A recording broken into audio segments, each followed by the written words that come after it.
The petrol price shot up मतलब increase कर गया by 10% as a result of hike in crude oil prices. The prices of petrol before the hike was 90 rupees per litre.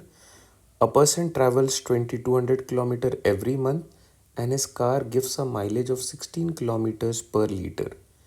By how many kilometers should he reduce his travel if he wants to maintain his expenditure at the previous level? समझते हैं ज़रा क्या बोला जा रहा है. देखो, किसी भी कमोडिटी का प्राइस है कुछ पी इनटू योर कंजम्पशन की कितने यूनिट्स आप कंज्यूम कर रहे हो. जैसे प्राइस ऑफ पेट्रोल यहाँ पे ले लेते हैं 90 रुपीज़ और आपका कंजम्पशन है मे बी 200 लीटर्स का. तो अगर आप इन दोनों का प्रोडक्ट लोगे तो you will get your expenses. ये बात तो सही है ना. ये क्वेश्चन में क्या बोला जा रहा है, what ever was my expense मैं इसको चेंज नहीं करूँगा, मैं इसको सेम रखूँगा. बट अगर मेरा प्राइस इंक्रीज कर गया है और मुझे इसको भी सेम रखना है, मैं इसको चेंज नहीं कर सकता हूँ. The only option that I have is lowering my consumption. बोला जा रहा है एक नया प्राइस फॉर्म हुआ है which is a higher value for the previous price. लेकिन आप एक्सपेंसेस में कोई चेंजेस नहीं कर सकते हो. अगर आप 200 रुपये खर्च कर रहे थे तो अभी भी आप 200 रुपये ही खर्च करोगे. तो ऑब्वियसली आपने जितना पिछली बार में कंज्यूम करा था यूनिट्स, आपको इस बार ही अपने कंजम्पशन को डिक्रीज करना पड़ेगा. ये तो बात बहुत ही पक्की है ना. ऐसे क्वेश्चन को सॉल्व करने का तरीका जो है that is with the help of a basic formula that if price increases by R%, then consumption should decrease by R by 100 plus R %. क्या मतलब है इसका? देखिए, in order to keep the expenditure same,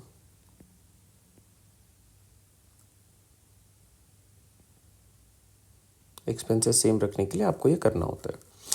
यहाँ पे price increase हो रहा है 10% से, तो आर की वैल्यू हो गई 10%. अब मुझे कंजम्पशन को कितने से डिक्रीज करना है, कंजम्पशन को डिक्रीज करना होगा मुझे R by 100 plus R that is 10 plus 100 plus 10. ये बन जाएगा 10/110 विच इज़ 1/10. 1/11 से डिक्रीज करना होगा किस चीज़ को. मैं पहले जा रहा था 2200 किलोमीटर्स, तो आप सोचो कंजम्पशन यही है ना.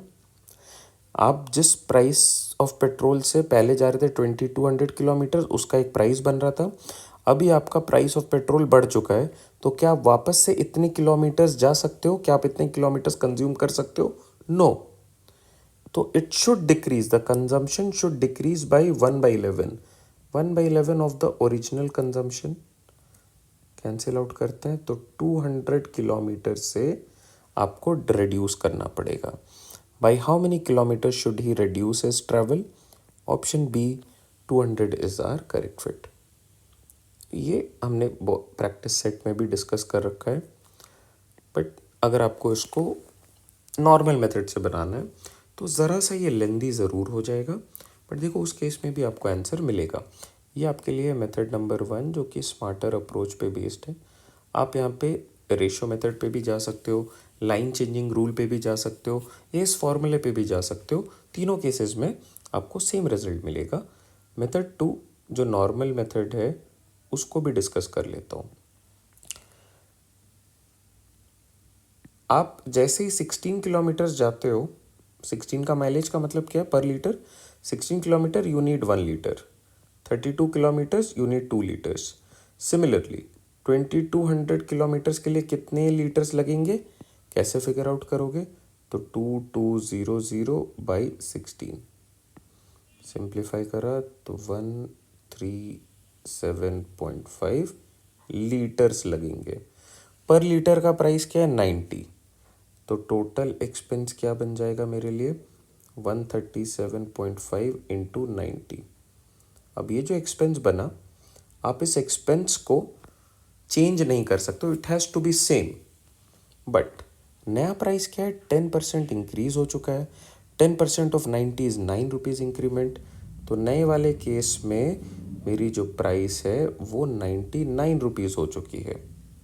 तो अगर 99 रुपीज़ है तो मैं कितना लीटर कंज्यूम करूँगा, तो 137.5 into 90 our expense divided by 99। Point हटाया, 10 cancelled out, 1 time, then 27 2 times, 55 5 times, 125 litres मैं कंज्यूम कर रहा हूँ। तो 125 लीटर्स कंज्यूम कर रहा हूँ और 16 किलोमीटर पे पर लीटर है। तो टोटल डिस्टेंस क्या आ जाएगा, 125 इंटू 16, 125 इंटू 16, 30, 6 to the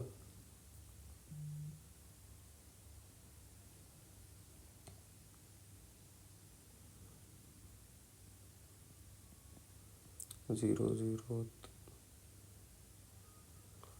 तो ये 2000 किलोमीटर तक मैं अभी जा सकता हूँ। अर्लियर मैं जा रहा था 2200 किलोमीटर्स। आप बताओ what is the difference, the difference is of 200 kilometres. But smarter approach से in no time you can solve this question, maybe within 30 seconds. इससे भी आप कर सकते हो, मे बी 1 मिनट 1.5 मिनट्स।